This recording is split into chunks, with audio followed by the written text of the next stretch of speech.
The critical patriot دیکھنے والے سب دوستوں کو خوش آمدید، سواگت۔ آج میرے ساتھ اسلام آباد سے شریک گفتگو ہیں راجہ طلحہ سرفراز خان صاحب۔ He is a lawyer and a human rights activist. Raja صاحب، 3 دن پہلے ایمان مزاری اور ان کے شوہر ہادی چٹھا کو سزا ہوئی 17 سال۔ سو واٹ واز یور گٹ ریئیکشن؟ پہلا ریئیکشن کیا تھا آپ کا اس خبر پہ؟ جی، سب سے پہلے تو جب ہمیں اس فیصلے کے بارے میں پتہ چلا تو ہمیں ایک شوق بھی ہوا، ہم سرپرائز بھی ہوئے، کیونکہ ہمارے ابھی خیال میں نہیں تھا کہ اس طرح کا کوئی فیصلہ اتنی جلدی آ سکتا ہے، کیونکہ جو خبریں ہم تک پہنچی تھی یا جو ہم نے ٹرائل دیکھا بھی تھا تو ابھی 2 گواہ تھے جن کے اوپر جرح رہتی تھی دونوں ایکیوز کی جانب سے، اور اس کے علاوہ 342 کی اسٹیٹمنٹ بھی جو ہے وہ ابھی باقی تھی جو دونوں ملزمان نے جمع کروانی تھی۔ اور اس کے علاوہ جب پروسیکیوشن ایویڈنس کلوز ہو جاتا ہے تو پھر ڈیفینس کو یہ موقع دیا جاتا ہے کہ اگر وہ اپنے دفاع میں کوئی گواہ یا وٹنس پروڈیوس کرنا چاہتے ہیں تو وہ کر سکتے ہیں۔ تو ابھی نہ تو ڈیفینس کو یہ موقع دیا گیا کہ وہ اپنے پروسیکیوشن کے جو الزام ہے اس کو ریبٹ کرنے کے لیے کوئی گواہ پیش کرے، نہ ہی جو 2 گواہ کے اوپر جرح رہتی تھی وہ پوری کی گئی، نہ ہی 345 کا بیان لیا گیا۔ جی راجہ صاحب، مجھے خوشی ہے کہ ذیشان سید بھی ہمیں جوائن کرنے میں کامیاب ہو گئے ہیں۔ انیشلی ان کو کچھ دقت ہو رہی تھی۔ Is a well known court reporter.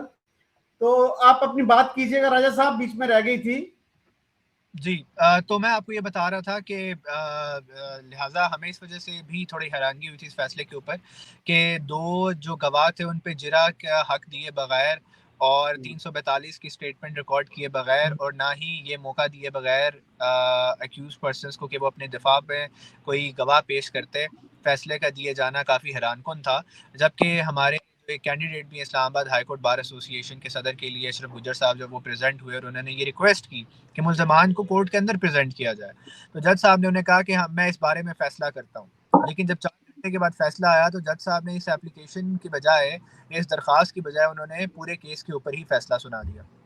یہ بتائیے گا کہ کیا ایک ججمنٹ کے اوپر فیصلہ کرنا یہ کنٹیمپٹ آف کورٹ میں تو نہیں آتا؟ کیونکہ جو میں نے سنا ہے کہ وہ ہے کہ ڈاکٹرن آف فیئر کمنٹ ہے کہ once a judgment is announced اس پہ آپ کرٹیسزم کر سکتے ہیں۔ Is that your understanding also? جی بالکل شکیل صاحب، جب ایک ججمنٹ پروناؤنس ہو جاتی ہے تو پھر وہ ایک پبلک ڈاکیومنٹ بن جاتی ہے جس کے اوپر آپ بات بھی کر سکتے ہیں، جس پہ آپ اپنے رائے بھی دے سکتے ہیں۔ جب ایک معاملہ سب جوڈس ہوتا ہے ان دا کورٹ آف لا تو یہ کہا جاتا ہے کہ اس پہ نہ ڈبیٹ کی جائے، but that is also not a legal bar کہ ہم نہ کر سکیں، آپ پھر بھی اس کے اوپر بات ضرور کر سکتے ہیں، لیکن ایک خیال رکھا جاتا ہے تاکہ کورٹ کی پروسیڈنگز کے اوپر کوئی اثر نہ پڑے۔ لیکن جب ایک ججمنٹ آ جاتی ہے تو پھر that is a public document, you have all the right to comment on that. ٹھیک، اچھا ذیشان صاحب، آپ کیسے دیکھتے ہیں ریئیکشن جو آیا ہے مین اسٹریم میڈیا میں اور سوشل میڈیا پہ؟ کیونکہ ایمان مزاری پہ یہ جو الزام تھا وہ تھا کہ انہوں نے اینٹی اسٹیٹ کانٹینٹ لگایا سوشل میڈیا پہ، اور دوسرا ان کو یہ بھی کہا گیا کہ she portrayed the agenda of banned BLA and TTP۔ تو آپ کیسے دیکھتے ہیں ان چارجز کو اور اس کے اوپر جو ریئیکشن آیا ہے مختلف آرگنائزیشنز کا، مختلف افراد کا؟ مثلا جبران ناصر جو ویل نون ایکٹیوسٹ ہیں، انہوں نے اس کو کرٹیسائز کیا ہے۔ پھر تحریک تحفظ آئین پاکستان، انہوں نے یہ کہا کہ it is a blot on democracy and justice. شکریہ چوہے صاحب۔ سرفراز طلحہ بھائی بیٹھے ہیں، ان کو بھی چونکہ ظاہر ہے وہ لیگل ایکسپرٹ ہے۔ میں ایمان مزاری کے کیس سے پہلے 1-2 لائن میں ایک بات کہنا چاہوں گا۔ آج آپ نے بھی دیکھا اور میرے خیال میں طلحہ بھائی بھی وہاں پہ موجود تھے کہ وکیل جو ہے وہ احتجاج کر رہے تھے ڈسٹرکٹ جوڈیشری سے DC آفس تک۔ تو اگر یہ کالے کوٹ والے ججز ٹرانسفر کے معاملے پر نکل آتے، اگر یہ کالے کوٹ والے 26ویں آئینی ترمیم پر نکل آتے، اگر یہی کالے کوٹ والے 27ویں آئینی ترمیم پر نکل آتے، تو پھر آج یا کل ان کے بار کے صدر اور بار کے سیکرٹری پر پولیس تشدد نہ ہوتا۔ اسلام آباد کی وکلاء جو کہ ایک بہت بڑی تعداد ہے اور بڑے قابل عزت لوگ ہیں اور ان کی اچھی خاصی اسٹرینتھ ہے، وہ ایسے سڑکوں پر نعرے بازی نہ کرتے۔ اور دوسری بات، اگر یہ ہڑتال کے یا احتجاج کی کال لیتے تو بڑے بڑے ایوان کے اندر بیٹھے بیٹھے جو فلرز ہے، جو ستون ہے، وہ ضرور لرزتے۔ لیکن کیا کرے، بدقسمتی ہے، جنہوں نے اس اپاہج سسٹم کو یا نظام کو اپاہج کرنے کے لیے کھندے دیے تھے، آج وہ سڑکوں پر در بدر کے نعرے جو ہے وہ اٹھا رہے ہیں. ان کی آواز سننے کے لیے ان کے کان کوئی نہیں ہے. ایمان مزاری کے کیس کی بات ہے تو ایمان مزاری جو ہے وہ ماضی میں بھی وہ اسی طرح ایک جسے جونیئر آسما جہانگیر بھی کہتے ہیں، اگر جب جبری لاپتہ افراد کی بات ہو تو ایمان مزاری عدالتوں میں پیش ہوتی تھی، بنا کوئی پیسے فیس لیے وہ کیسز لڑتی تھی. پھر اگر اسلام آباد کے اسٹریٹ وینڈر کی بات کرے تو ایمان مزاری نظر آتی تھی. مجھ جیسے چھوٹے موٹے صحافیوں پر جو بوگس اور جعلی مقدمات ہوتے تھے تو ایمان مزاری نظر آتی تھی. پھر اسی طرح اسلام آباد کے مختلف پولیس اسٹیشن میں جو ماورائے عدالت ٹارچر سٹلز بنے تھے اور وہاں پہ لوگوں کے اوپر تشدد کیے جاتے تھے تو ایمان مزاری نظر آتی تھی. ایک اور امپورٹنٹ پروجیکٹ جو اس میں طلحہ بھائی جو ہے وہ بھی وکالت کر چکے اور کامیاب جو ہے وہ ان کی وکالت جاری ہے، جو توہین مذہب مقدمات ہے جن میں طلحہ بھائی نے بھی کئی لوگوں کو ضمانتی دی. تو وہاں بھی وہ غریب لوگ ان کی وکالت کے لیے کون نظر آئے؟ ایمان مزاری نظر آئے، پھر طلعت سرفراز نظر آئے، پھر عثمان وڑائش نظر آئے، آصف علی تنبولی نظر آئے، یا ہادی علی چھٹا نظر آئے. تو ان تمام لوگوں کے لیے جہاں جہاں پہ ظلم ہو رہا ہو تو وہاں پہ ایمان نظر آئی. ہادی تو چلو ان کی شادی کے بعد ان کے ساتھ نظر آئی، ایمان ماضی میں بھی تھی. جب مسلم لیگ نون کے ساتھ ہی سارا کچھ ہو رہا تھا تب جو ہے وہ مسلم لیگ نون کے لیے آواز اٹھاتی تھی تو مسلم لیگ نون والوں کی وہ ہیرو کرتی تھی. آج پی ٹی آئی نے اب اسے اپنا ہیرو سمجھا ہے جو پی ٹی آئی کے ساتھ ہو رہا ہے. سیاست دانوں نے سیکھنا کچھ نہیں ہے، ہمارے جوڈیشل سسٹم نے سیکھنا کچھ نہیں ہے. اب تو میں کہوں گا ہمارے صحافیوں اور وکیلوں نے بھی کچھ نہیں سیکھنا. ہم نے انہی کو کندھا دینا ہے جو ریاست کو اپاہج کرے، ہم نے انہی کو کندھا دینا ہے جو آواز تنقیدی آواز ہو ان کو دبایا جا سکے. اب بین الاقوامی سطح پہ آپ نے کچھ نام لیے نا ایمان مزاری کے معاملے پر کہ جبران ناصر نے ٹویٹ کیا، تحریک تحفظ آئینی پاکستان نے کیا. سر انٹرنیشنل میڈیا نے اس کے اوپر کوریج کی ہے، انٹرنیشنل جو ہیومن رائٹس آرگنائزیشن ہے انہوں نے کنڈیم کیا کہ صرف بولنے کے اوپر 17 سال کی سزا، یہ پاکستان کی امیج ہے. کہاں پہ ہم جو ہے وہ پورٹرے کر رہے کہ پاکستان میں انسانی حقوق کے علمبردار ہیں، ہم بڑے چیمپئن ہیں انسانی حقوق کے، اور ہم پھر کیا کر رہے، ہمارا جو جوڈیشل سسٹم ہے وہ کیا کر رہے. دوسرا یہ ایک اور چیز طلحہ بھائی کو پتا ہوگا اور آپ نے بھی سنا ہوگا، میں نے اپنے کچھ دیر پہلے ایک ٹویٹ بھی کیا. آج ہڑتال تھی نا وکلاء کی، ایک وکیل صاحب پیش ہوئے اسلام آباد ہائی کورٹ کے چیف جسٹس سرفراز ڈوگر کی عدالت میں. انہیں کہا سر آج ہڑتال ہے تو آپ ٹائم دے دیں. انہیں کہا ہڑتال کی طرح میرے پاس تو وکیل پیش ہوتے ہیں، ہڑتال کے باوجود وکیل پیش ہوتے ہیں. پھر انہوں نے کہا کہ اس کیس میں جو کہ میرا وکیل نہیں ہے لیکن ریسپونڈنٹ کی طرف سے ہے، سیکٹری جو منظور ججا صاحب ہے وہ بھی ہے لیکن ہڑتال کی وجہ سے پیش نہیں ہوئے.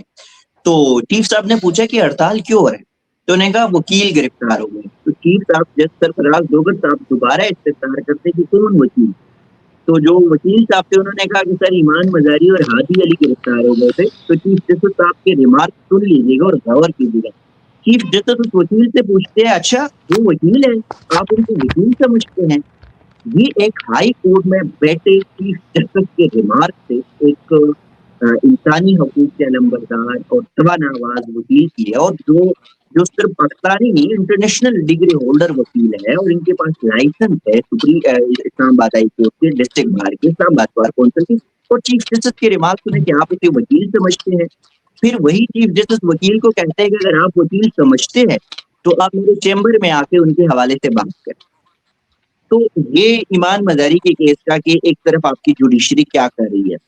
پھر یہ جو 22 صفحات کا فیصلہ ہے جج مجوکر صاحب نے لکھا ہے، طلحہ بھائی میرے ساتھ ایگری کریں گے، ایسے میرے خیال میں مجوکر صاحب کو سپریم کورٹ یا وفاقی آئینی عدالت میں ہونا چاہیے کہ ابھی کیس جو ہے اس کے ٹرانسفر کے لیے ہائی کورٹ میں پٹیشن پینڈنگ ہے. دوسری بات ہے کہ 342 کا بیان نہیں ہوا، ابھی جرم مکمل نہیں ہے، اور صرف عدالتی بائیکاٹ پہ جج صاحب نے گھنٹہ بھی نہیں گزرا اور جج صاحب نے 22 صفحات کی ججمنٹ لکھی ہے. اور اس ججمنٹ کو بھی اگر غور سے پڑھے تو اس میں جج صاحب نے کیا کیا نہیں لکھا.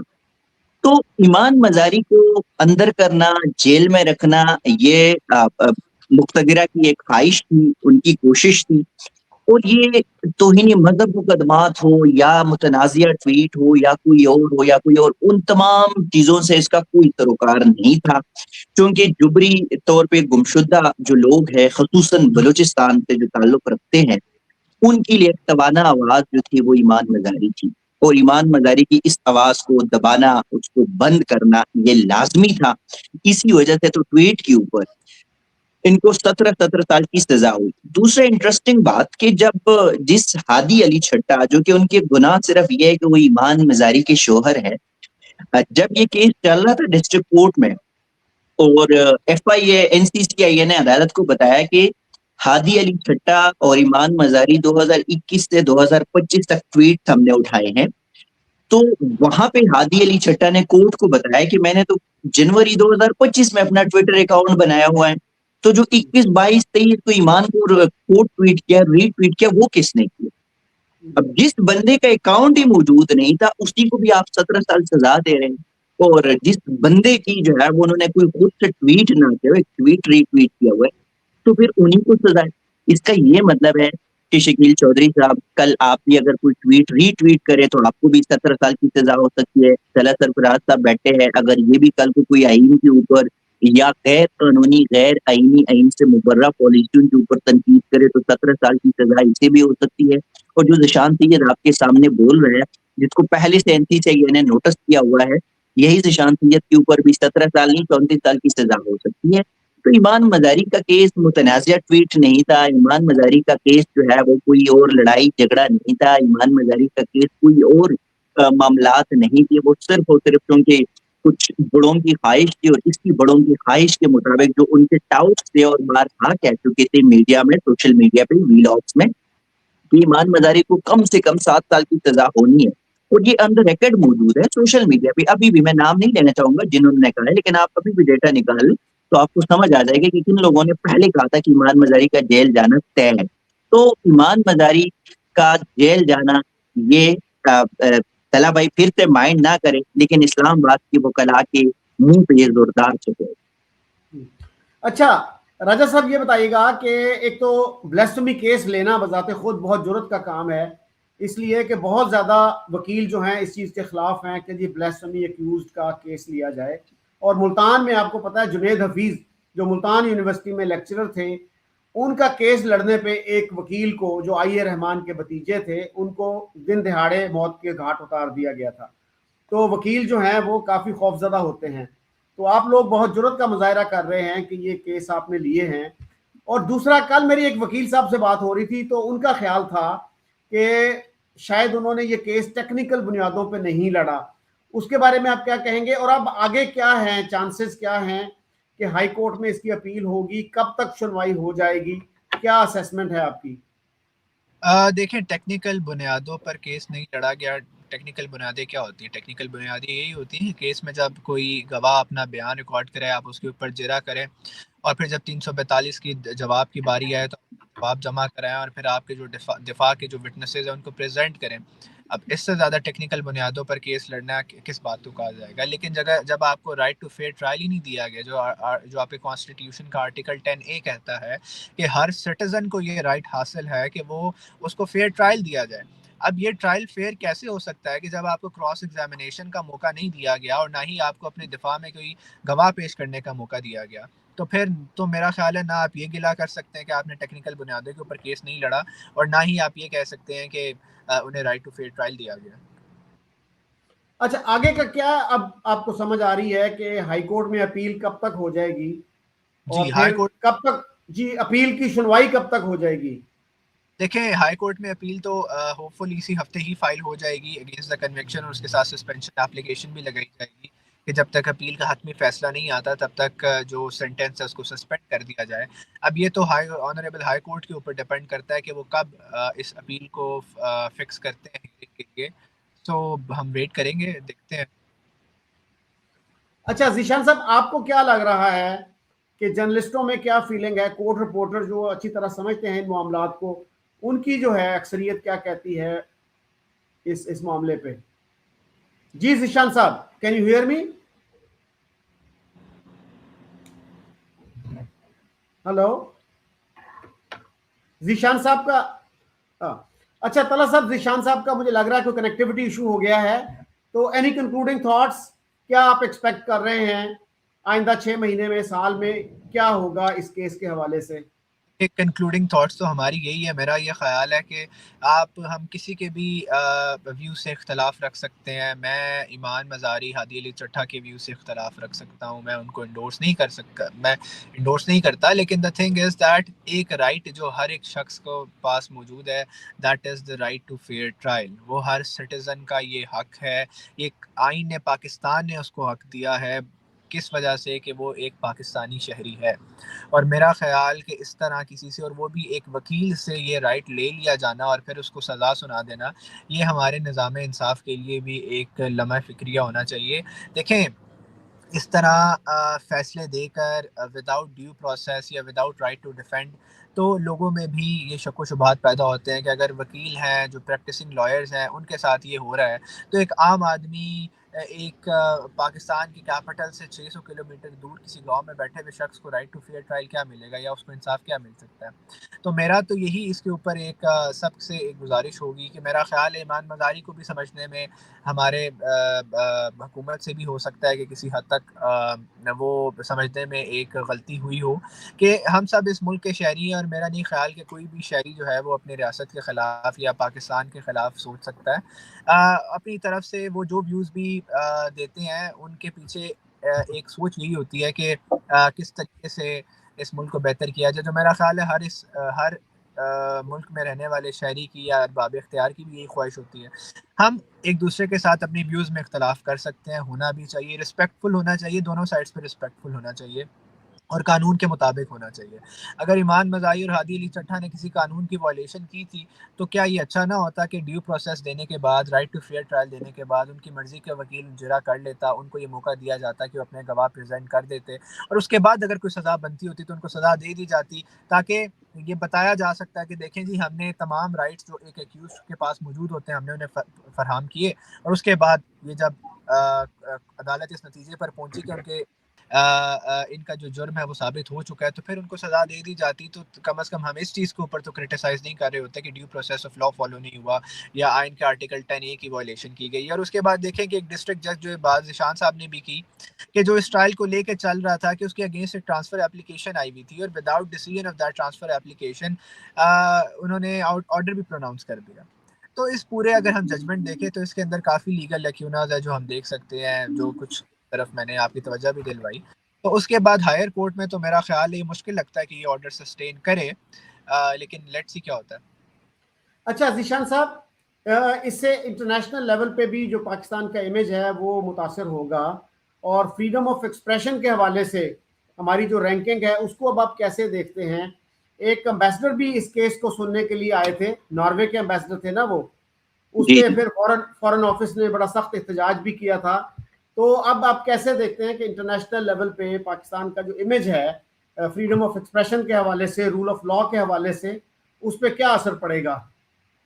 دیکھیے چوہے صاحب, مجھے تو بدقسمتی یہ ہے کہ ہمارے اس ملک کا جو نظام ہے وہ چلا کون ہے, یہ برس تباہ ہے. کیونکہ آپ کی آواز تھوڑی مفل سی ہو جاتی ہے. ابھی آواز ٹھیک ہے؟ جی چلے.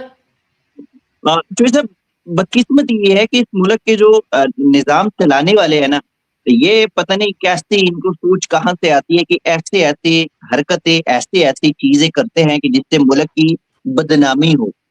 وہ آپ کسی سیاسی جماعت کے اوپر جو ہے وہ کریک ڈاؤن ہو, کسی سیاسی جماعت کی آواز دبانا ہو, یا انسانی حقوق کے علمبردار لوگوں کی آواز دبانا ہو, یا صحافیوں کو جیلوں میں ڈالنا ہو کیونکہ وہ آپ کے اوپر تنقید کر رہا ہو. انٹرنیشنل لیول پہ ایک طرف ہم کہتے ہیں ہماری سفارتی تعلقات بہتر ہو رہے ہیں, ہم جو ہے وہ اپنے ملک کا نام روشن کریں, لیکن دوسری جانب ہم خود اپنی پاؤں پہ خود کلاڑی مار رہے, ہم لوگوں کی آواز دبا رہے, ہم اپنے اوپر تنقید برداشت نہیں کر سکتے.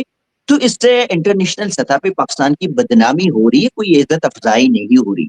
اگر ایک سفیر, ناروے کے سفیر جو ہے, اگر آپ کی سپریم کورٹ میں جا رہے اور اس پہ آپ جو ہے وہ ڈیمارش کر رہے ہو, پھر انہوں نے آپ کو ایک اسی ڈیمارش کے اوپر سمجھے کہ شٹ اپ کال تھی, جب انہوں نے کہا کہ یہ آپ کی جنیوا کنونشن سے متعلق نہیں ہے, نہیں آپ کے اندرونی معاملات میں مداخلت ہے, جب انہوں نے اسٹیٹمنٹ دی وزارت خارجہ نارویجن نے, تو تب آپ کو سمجھنا چاہیے، یا اس کے بعد جو چیزیں جو پالیسیز آپ اپنا رہے ہیں، جس طرح کی آپ حرکتیں کر رہے ہیں، یہ چیزیں پاکستان کی مفاد میں نہیں ہے۔ آپ کو کیا لگ رہا ہے کہ ایمان مزاری کو جیل میں ڈال کے وہ 17 سال جیل میں رہے گی؟ وہ کل پرسوں 2-3 مہینے بعد ان کی پٹیشن لگ جانی ہے، اور زیادہ سے زیادہ چلو 7-8 مہینے میں ان کو وہ باہر نکل آئے گی۔ اس سے پہلے جلدی کی کوئی توقع نہ رکھے، کیونکہ آپ کو پتا ہے کہ اسلام آباد ہائی کورٹ میں کس کے پاس لگنا ہے، کب لگنا ہے، فکسیشن کیسی ہونی ہے۔ جو موجودہ سیٹ اپ ہے اس میں یہی چیزیں جو ہے وہ ہم ایک دم کر سکتے ہیں کہ بھائی جان آپ کی جو پٹیشن ہے وہ آپ آج بھی دائر کر دے تو 3-4 مہینے میں، اگر عمران خان کی درخواست جو ہے وہ سال سے زیادہ کا عرصہ پڑا ہوا ہے اس پہ کچھ نہیں ہو رہا، تو ایمان مزاری کی کیس میں بھی یہی ہونا ہے۔ تو اس سے ملک کی بدنامی ہو رہی ہے، کوئی ملک کا جو ہے وہ کوئی عزت افزائی، حوصلہ افزائی نہیں ہو رہی، کوئی پاکستان کا نام روشن نہیں ہو رہا۔ اور یہ آپ کب تک کس کی آواز دباؤ گے؟ آپ نے کہا ڈاکٹر مہارنگ بلوچ دہشت گرد ہے، کوئی مان گئے؟ وہی بلوچستان کی عدالتوں نے اسے دہشت گرد ڈکلیئر نہیں کیا۔ آپ نے کہا منظور پشتین دہشت گرد ہے، کوئی مان گئے؟ نہیں مان گئے۔ آپ نے کہا علی وزیر دہشت گرد ہے، کوئی مان گئے؟ آپ نے کہا فاطمہ جناح دہشت گرد ہے، کوئی مان گئے؟ آپ نے کہا مولانا مودودی دہشت گرد ہے، کوئی مان گئے؟ آپ نے کہا مفتی محمود دہشت گرد ہے، کوئی مان گئے؟ آپ نے کہا ذوالفقار علی بھٹو دہشت گرد ہے، کوئی مان گئے؟ آپ نے کہا ولی خان اور باچا خان دہشت گرد ہے، کوئی مان گئے؟ آپ نے ہی کہا تھا یہی نواز شریف جو آج ان کی حکومت ہے، ان کے بھائی اور بیٹی جو ہے وہ حکومت میں، یہی نواز شریف غدار ہے، دہشت گرد ہے، کوئی مان گئے؟ آپ نے کہا تھا عمران خان غدار ہے، کوئی مان گئے؟ آپ نے کہا تھا محترمہ بینظیر بھٹو غدار ہے، غداری غدار ہے، کوئی مان گئے؟ جب آپ کی ہر پالیسی یہ جو قومی سلامتی کا جو بیانیہ الاپ رہے، اور اسی قومی سلامتی کی وجہ سے جو ہے نا وہ قومی سلامتی بن تو نہیں پا رہے، لیکن قومی سلامتی کے آڑ میں جو لوگوں کو جو اپنے بیانیے بنا رہے، آپ نے کس کو دہشت گرد غدار نہیں بنے؟ کون مان گئے؟ کون آج تک ڈکلیئر ہوئے؟ پھر تو آپ خود بھی آ جاتے، آپ تو خود وہی جو ہے نا وہ کہتے ہیں کہ جو ماضی میں نواز شریف غدار تھے، جو ماضی میں زرداری صاحب غدار اور دہشت گرد تھے، وہ آج ان کی حکومتوں میں بیٹھے ہیں، وہ ان کے بڑے اچھے ہیں۔ جو ماضی کے عمران خان صاحب تھے وہ ان کے بڑے اچھے تھے، آج وہ غدار ہے۔ یا جو ماضی کے ذوالفقار علی بھٹو اور یا دیگر جو سیاستدان تھے وہ غدار تھے، لیکن آج نہیں ہے۔ اس ملک کی بدقسمت یہ ہے، اور اس ملک کی تاریخ یہ ہے کہ یہاں پہ جو بندہ حق کے ساتھ کھڑا رہا، جس نے سچ بیان کیا، جس نے پالیسیوں کے اوپر تنقید کی، وہ غدار بھی ثابت ہو گیا، وہ جو ہے وہ دہشت گرد بھی ثابت ہو گیا، اور پھر اسی طرح کے فتوے جو ہے وہ جاری کیے گئے۔ اور وہ لوگ جو تاریخ کے پنوں میں جن کو انہوں نے دہشت گرد اور غدار ڈکلیئر کیے، وہ تاریخ کے پنوں میں عزت کے ساتھ ان کے نام یاد کیے جاتے ہیں، لوگ ان کو پکارتے ہیں، ان کو یاد کرتے ہیں۔ جو ان کو کروانے والے تھے ان کا نام کہیں نہیں آ رہا۔ تو ان کی جو پالیسیاں ہیں یہ صرف پاکستان کی حق میں نہیں ہے، پاکستان مخالف پالیسی اس کو کہا جا سکتے ہیں، کیونکہ آپ اگر کسی کی آپ کی پالیسیوں کے اوپر پھر آپ ایک کام ایسا نہ کریں نا کہ چوہی صاحب اگر کوئی غلط کام کرے اور چوہی صاحب یہ سمجھتے ہیں کہ میں اور طلحہ بھائی اس کے اوپر چوہی صاحب کے اوپر تنقید نہ کرے، ایسا تو ممکن نہیں نا، تنقید تو ہوتی نا۔ تو پھر جو کہتے ہیں نا دل جگر گردہ بڑا کر لے، تنقید بھی برداشت کر لے۔ دوسری بات ہے اسلام آباد ہائی کورٹ کے سابق چیف جسٹس اطہر من اللہ اور سپریم کورٹ کے سابق جج جسٹس اطہر من اللہ کا ایک ہمیشہ ایک بات ہوتی تھی کہ یار ریاستی ادارے اتنے کمزور ہے کہ ایک ٹویٹ سے ان کی ساکھ متاثر ہوتی ہے۔ اب یہ سوچنے والی بات ہے، یا تو واقعی میں آپ یہ ایکسپٹ کر لیں کہ ریاستی ادارے کمزور ہے، وہ مقتدرہ کمزور ہے جو ایک ٹویٹ سے ڈرتے ہیں، اور یا آپ جو ہے وہ اس کو بالکل کھلے دل سے کہے بھائی ہم اپنی پالیسی جاری رکھیں، جنہوں نے جو تنقید کرنی کرتے رہے، کسی کی تنقید سے کچھ ہوتا ہے نہیں، لیکن جب یہ خود اس کے اوپر ریئیکٹ کرتے تب بہت کچھ ہوتا ہے۔ ایمان مزاری کے لیے شاید بہت سارے لوگوں کی جو ہے وہ ان کی شاید اتنی پہچان پہلے نہیں ہوتی، یا تھی لیکن اتنی نہیں تھی۔ جب اس طرح کی چیزیں ہوئی ہے، جو مخالف بندہ ہوتا ہے ان کا پیک جو ہے ان کا گراف وہ بڑا اوپر جاتا ہوتا ہے، وہ پیک پہ جاتا ہوتا ہے۔ تو یہ خود ایسی حرکتوں سے جن کو زیر کرنا چاہتے ہیں وہ اٹھ رہا ہوتا ہے، جن کو اٹھانے کی کوشش کے وہ زیر ہو جاتے۔ تو یہ پاکستان کی کوئی اس میں پاکستان کا کوئی فائدہ نہیں ہے، پاکستان کی کوئی جو ہے وہ نمائندگی نہیں ہے، یہ پاکستان کی بدنامی کے باعث اس طرح کے فیصلے، اس طرح کی چیزیں بن گئی۔ تو صحیح کہ آپ کا جوڈیشل سسٹم جو 139 نمبر پہ ہے، یہ جو کچھ سال، 1.5 سال، 2 سالوں میں جو آپ کی ججمنٹس آ رہے، جو آپ کے فیصلے آ رہے، اس میں آپ میرے خیال میں تو دنیا کے کوئی آخری ملک ہوگا جس کے بعد جس کا کوئی عدالتی سسٹم آگے نہ ہوگا، تب پاکستان کا نمبر تب وہاں پہ آتا ہے۔ ادروائز جوڈیشری سے نہ کوئی امید کی توقع کل تھی، نہ آج ہے، اور نہ آنے والے کل میں ہوگی، جب تک یہ جو ہمارا پورا نظام جو ہے یہ ٹھیک نہ ہو. جی ذیشان صاحب، آپ نے کچھ ایسے لوگوں کا ذکر کیا جن پہ غداری کے فتوے لگے، تو میں نے بھی ایک لسٹ بنائی ہے جس میں ایسے لوگوں کے نام ہیں جن پہ غداری کے فتوے لگے. ہارڈلی کوئی ایسا بندہ ہوگا، کوئی پولیٹیشین، کوئی انٹلیکچوئل، کوئی دانشور جس پہ یہ الزام نہ لگا ہو. ایون حسین شہید سہروردی، جس کو آج کہا جاتا ہے کہ وہ پاکستان کا ہیرو ہے، ایک اسلام آباد کی روڈ ہے جس کا نام سہروردی روڈ ہے، ان پہ بھی غداری کا فتویٰ لگا. بھٹو صاحب پہ فتویٰ لگا، فیروز خان نون پہ اسی طرح کا فتویٰ لگا. زید حامد نے تو کسی پاکستانی چینل پہ آ کے کہا تھا کہ بھٹو واز اے گریٹ ٹریٹر یا گریٹسٹ ٹریٹر، اس طرح کی لینگویج انہوں نے یوز کی. اس کے بعد نواز شریف کو کہا گیا کہ یہ سیکیورٹی رسک ہے، بے نظیر بھٹو کو کہا گیا یہ سیکیورٹی رسک ہے. تو انفارچونیٹلی ہماری تاریخ میں اس طرح کے الزامات جو ہے نا وہ بہت زیادہ لگائے گئے ہیں، اور ہمیں اس سے کچھ سبق سیکھنا چاہیے، ٹالرنس پیدا کرنی چاہیے، اور یہ دیکھنا چاہیے کہ ملک کا مفاد جو ہے کس طرح سرو ہوتا ہے. انٹروسپیکشن کی ضرورت ہے، خاص طور پہ ہمارے جو تھنکنگ سیکشنز ہیں، سوچنے سمجھنے والے لوگ ہیں، ان کو اس میں کوئی رول ادا کرنا چاہیے. So thank you very much Zeeshan صاحب، تھینک یو راجہ صاحب. تھینک یو شکیل صاحب. Thank you sir, thank you.